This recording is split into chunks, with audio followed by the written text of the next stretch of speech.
اپنے سفر کی باتیں لوگوں کو سنا رہے ہیں۔ حضرت ابو بکر بھی وہاں تشریف لے آئے۔ آتے ہی آپ نے مصطفیٰ جان رحمت کی بارگاہ میں عرض کی، یا رسول اللہ یہ بات آپ کی طرف منسوب کی جا رہی ہے، کیا یہ صحیح ہے؟ ارشاد فرمایا ہاں ابو بکر یہ صحیح ہے۔ ارشاد فرمایا صدقت یا رسول اللہ، آپ سچے ہیں یا رسول اللہ۔ آپ نے کہا بالکل ٹھیک کہا ہے، میں مان گیا، لیکن یا رسول اللہ ان کافروں کو ذرا منوانا تھوڑا مشکل ہے، اگر کچھ ایسا ہو جائے کہ وہاں کی کچھ نشانیاں آپ انہیں بتا دیں تو ان سے بات کرنے میں ذرا آسانی ہوگی۔ میرے مصطفیٰ کی نظروں کے سامنے سے اللہ نے سارے حجابات ہٹا دیے۔ مصطفیٰ جان رحمت سے کافر سوال پوچھتے تھے، بتاؤ فلاں گنبد، فلاں کالم، فلاں مینارہ، فلاں دیوار کیسی ہے؟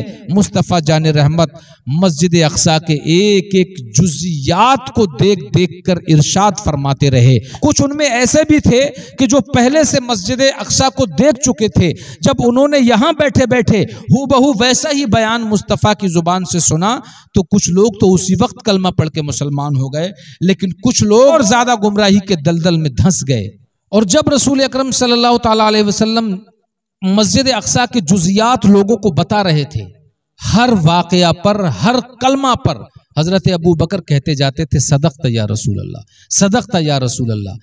آخر کار یہ ہوا کہ مصطفیٰ جان رحمت کو ان کی یہ ادا اتنی پسند آئی، ارشاد فرمایا وَأَنْتَ یا ابا بکر صدیق، اے ابو بکر آپ صدیق ہیں۔ اسی دن سے حضرت ابو بکر کا لقب صدیق ہو گیا۔ اور واقعہ معراج جب مشہور ہوا، مکہ میں زبان زدے خاص و عام ہوا، تو کچھ لوگ تو اسلام لے آئے اور کچھ ایسے بھی تھے کہ جو پہلے اسلام لا چکے تھے، اس واقعہ کو سن کر مرتد ہو گئے، اللہ اکبر، ایمان سے نکل گئے۔ ان کے بارے میں اللہ تعالیٰ نے سورہ اسراء میں آیت نمبر 60 نازل فرمائی، جس میں ارشاد فرمایا کہ اے محمد ہم نے واقعہ معراج کو لوگوں کے لیے امتحان بنا دیا کہ راسخ الایمان لوگوں کے لیے ایمان میں استحکام کا سبب ہو اور کار اسلام میں تندہی سے کام لیں، البتہ ضعیف الایمان جب اس کو سنیں تو شکوک و شبہات میں مبتلا ہو جائیں اور ان کے کمزور عقیدہ کی وجہ سے اسلام کو ان لوگوں سے نجات مل جائے۔ اب چونکہ رسول اکرم صلی اللہ تعالیٰ علیہ وسلم کی پوری سوانح حیات ہمیں بیان کرنی ہے، اس لیے اب ایک چبھتی ہوئی بات آ گئی ہے۔ حضرت سیدہ عائشہ رضی اللہ تعالیٰ عنہا سے جو روایت منقول ہے، ان کے مطابق رسول اکرم صلی اللہ تعالیٰ علیہ وسلم کو جو معراج ہوئی وہ جسمانی معراج نہیں تھی، بلکہ وہ کہتی ہیں کہ آپ کا جسم اطہر بستر پہ ہی موجود تھا، آپ کی روح گئی تھی، اس نے معراج کی۔ اور دوسری روایت اس میں حضرت معاویہ بن ابو سفیان رضی اللہ تعالیٰ عنہم سے ہے، وہ بھی یہی کہتے ہیں کہ معراج ایک سچا خواب تھا، یعنی حالت بیداری میں نہیں، حالت خواب میں معراج ہوئی۔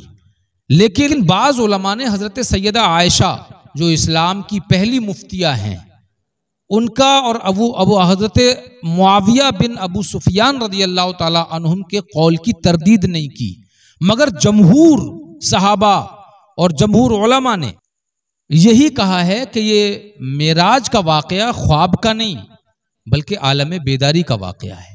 اور اس کی وجہ یہ ہے کہ واقعہ معراج کے بارے میں قرآن کریم میں فرمایا گیا وَمَا جَعَلْنَا الرُّؤْيَا الَّتِي أَرَيْنَاكَ إِلَّا فِتْنَةً لِلنَّاسِ۔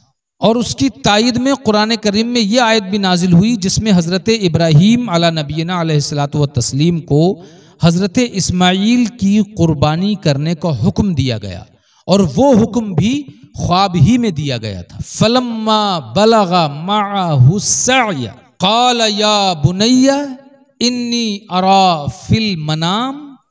اور یہ بات مسلم ہے کہ انبیاء علیہ السلام کے ہونے والے خواب بھی اسی طرح ہیں جس طرح عالم بیداری میں ملنے والے احکامات ہوتے ہیں۔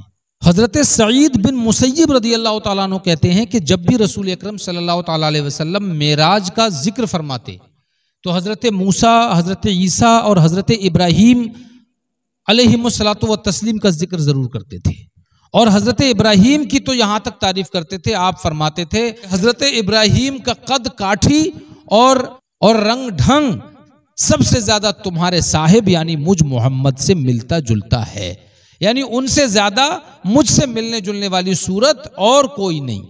اور حضرت موسیٰ علیہ السلام کے بارے میں فرماتے کہ حضرت موسیٰ علیہ السلام دراز قد یعنی لمبے، چست یعنی پھرتیلے، گھونگردار بال، ستواں ناک اور شنوا کے لوگوں کی طرح تھے۔ شنوا ایک قبیلہ ہے جس کے لوگ لمبے چوڑے دراز قد ہوتے تھے۔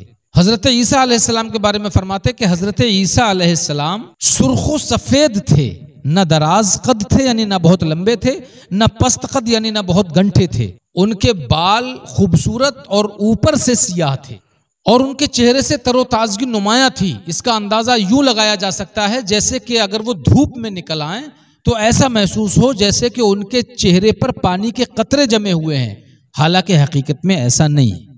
اور ان کی مشابہت عروہ بن مسعود رضی اللہ تعالیٰ عنہ سے بہت ملتی جلتی ہے۔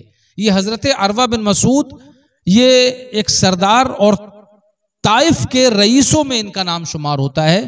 ان سے حضرت عیسیٰ علیہ السلام کی مشابہت رسول اکرم صلی اللہ علیہ وسلم نے ارشاد فرمائی۔